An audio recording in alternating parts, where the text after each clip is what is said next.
Comment produire un film lorsque le gouvernement met en place un confinement total ? C'était le défi de l'association Jolie Prod qui a réalisé le court-métrage Confinement intime pendant la durée du confinement. Pour en parler avec nous, je reçois aujourd'hui Julien Denervaux, vice-président et directeur artistique de Jolie Prod. Bonjour et bienvenue sur Sensation. Merci. Alors le 29 juin dernier, Jolie Prod sort un nouveau court-métrage sur YouTube, ça s'intitule Confinement intime. Comment vous est venue cette idée ? Alors l'idée est simple, vous vous retrouvez confiné avec une bande d'artistes, une bande d'amis qui ont l'habitude de se retrouver de manière hebdomadaire, on va dire chaque semaine, de faire des projets artistiques en tout genre, hein, pas que le cinéma, la musique, du théâtre, de l'écriture, bref, énormément de choses. Et là on s'est dit qu'est-ce qu'on peut faire en étant tous à distance, et très vite on s'est dit que le cinéma était l'art qu'on pouvait le plus maîtriser dans ces conditions-là, et on s'est dit qu'est-ce qu'on fait ? Et là on est parti pour un court-métrage qui s'est appelé Confinement intime. Et alors quel est le synopsis de ce court-métrage ? Alors c'est très drôle, souvent on me pose cette question, synopsis, c'est difficile à vous résumer. Je peux pas vous pitcher vraiment le film parce que sinon je vais vous spoiler des choses. Disons qu'il y a un concept et il y a une histoire, que le spectateur va se laisser immerger par cette histoire, et à la fin, il y a des questions qui vont être soulevées, qui ne seront pas forcément propres à l'histoire, mais plutôt propres au concept, aux questions de fond qui sont soulevées, comme la vie privée, l'intimité, la liberté. Et du coup, j'ai envie de vous dire, laissez-vous plonger dans cette histoire, vous faire piéger un petit peu et tirer votre propre conclusion, parce qu'on n'a pas voulu donner une interprétation comme ça, pure et dure. C'est vraiment libre à chacun d'interpréter ce film comme il le souhaite. Alors le film a été réalisé entièrement à distance et pendant le confinement. Est-ce que ça a demandé beaucoup d'organisation ? Ça demande énormément d'organisation, énormément de logistique. Déjà au cinéma, quand vous n'êtes pas confiné, un tournage, c'est énormément de gens à coordonner, des corps de métier à articuler. En termes de réalisation aussi, il y a des esprits artistiques à mêler, à mélanger pour faire ce qu'on appelle du 7e art. Donc là, vous n'êtes pas face à un tableau tout seul, un peintre qui va peindre, où vous êtes libre à vous-même. Là, vous devez faire passer votre idée à tout le monde. Donc oui, il y a cette organisation logistique qui est à la fois technique et artistique, mais comme on est une bande d'artistes, on va dire, qui ont l'habitude de se côtoyer, ça a été plutôt simple à mettre en place, mais il y a quand même des petites nuances où des fois techniquement c'était compliqué. Ouais. Alors tourner un film, c'est avant tout beaucoup d'organisation et de communication. Comment faire alors que le tournage s'est fait à distance pour savoir si la prise était bonne ? Alors comment faire pour savoir si la prise est bonne ? Ça c'est une bonne question, et c'est surtout énormément de confiance. C'est-à-dire que là tout à l'heure on parlait d'esprit commun, voilà, pour faire ce film, ces moyens logistiques et autres. Là on utilise des tablettes, des téléphones portables, les webcams de nos téléphones. On est en visioconférence toute la journée, donc c'est 3 jours de tournage avec 8 à 12 heures de téléconférence en permanence, à minimum 2 personnes et au plus à 8 personnes. C'est très lourd à porter, très lourd à supporter. Et comment on sait si la prise est bonne ? En fait, avec les moyens techniques qu'on a utilisés, on pouvait voir l'acteur jouer. Mais votre question est très très bonne, puisqu'on ne voyait pas ce que le comédien filmait. Il faut savoir que dans ce film, c'est une performance artistique, aujourd'hui on en parle comme ça, parce que les comédiens sont à la fois cadreurs, à la fois acteurs, à la fois ingé son, à la fois la lumière, ils font tout, ils doivent tout maîtriser. L'expérience qu'ils ont acquise avec Jolie Prod et autres dans leur vie personnelle du cinéma leur fait c'est plus facile de travailler avec ces personnes-là, puisqu'elles savent comment on place un cadre, elles savent à quoi il faut faire attention vraiment au cinéma. Et donc là, à travers cette visioconférence, on peut à la fin leur demander soit de regarder le rush, mais après on n'a pas beaucoup de temps non plus, soit on leur fait énormément confiance et on voit au montage. Et après, c'est tourné tout en plan séquence.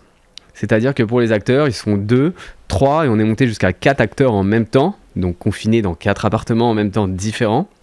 Sauf pour 2, il faut vraiment, ce plan séquence, voilà, l'idée c'était de tourner une scénette. Toutes les scènes que vous voyez qui sont mises bout à bout sont tournées en one shot. Donc des fois il y a 19 prises parce que techniquement il y a un couac. Oui, c'est ça. Mais au final on n'en garde qu'une, et donc il faut être performant tout le temps, et c'est une énorme performance aussi pour les artistes, pour les comédiens, et franchement aujourd'hui on peut dire que merci à toute cette équipe qui a prêté un peu de temps pendant son confinement, même beaucoup de temps, parce qu'il y a énormément d'organisation depuis fin mars pour arriver à ce résultat. Et quelle a été justement la plus grosse difficulté pendant ce tournage ?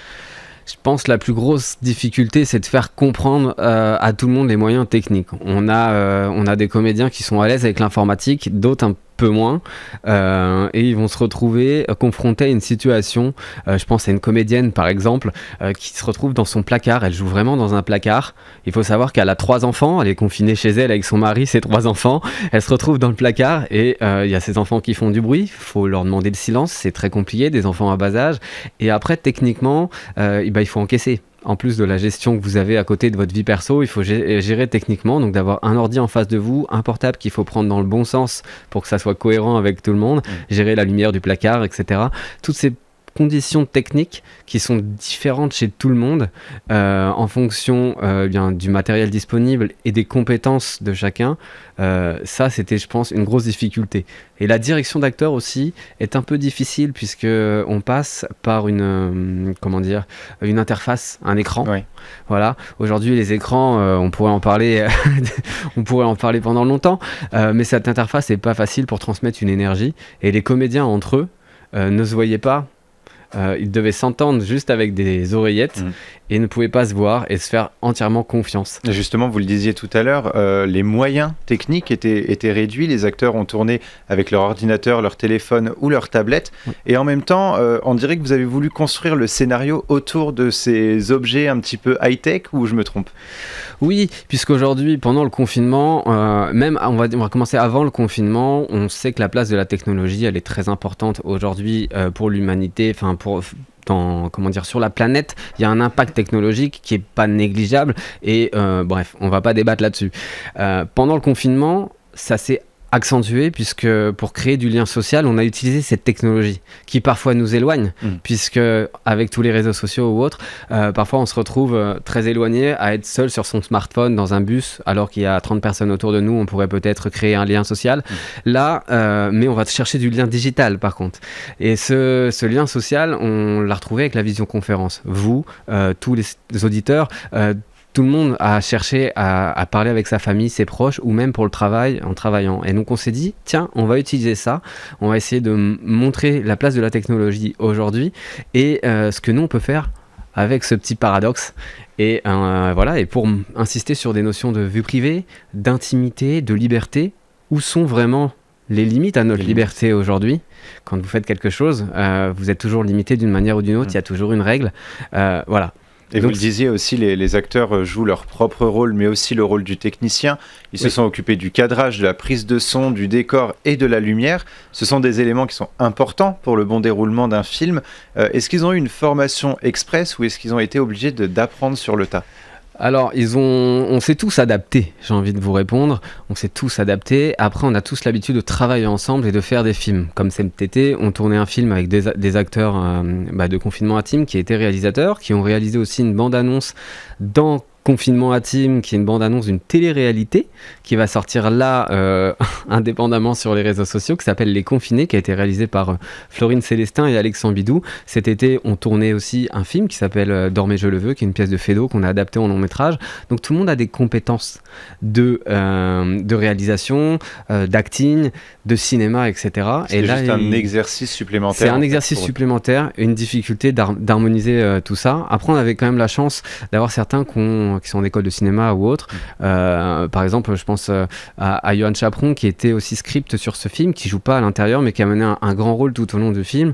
Il était connecté sur chaque session pour voir tout ce qui se passait, pour tester surveiller tous les raccords. Et à titre personnel, où vous allez peut-être même parler au nom de l'équipe, vous êtes fier du rendu final ? On est fiers parce que c'est un travail de longue haleine qui avait commencé avec des petits brainstorming de qu'est-ce qu'on peut faire pendant le confinement pour s'éclater tous ensemble, faire perdurer l'objet de notre association aussi, de créer, développer et accompagner des projets artistiques ensemble. Là, on est confinés pendant on ne sait pas combien de temps, on imagine et on se dit qu'est-ce qu'on peut faire. Et là, on fait ça tous ensemble, on discute, c'est des petites brainstorming, des petites conférences. Puis après, ça devient un scénario écrit par Olivier Salazar qu'on va ensuite développer davantage avec Salomé Carsen, Claire Soudier et moi-même. Et ensuite, on arrive à ça. On va chercher de la musique. Et petit à petit, avec, voilà, ça a pris une ampleur de plus en plus importante.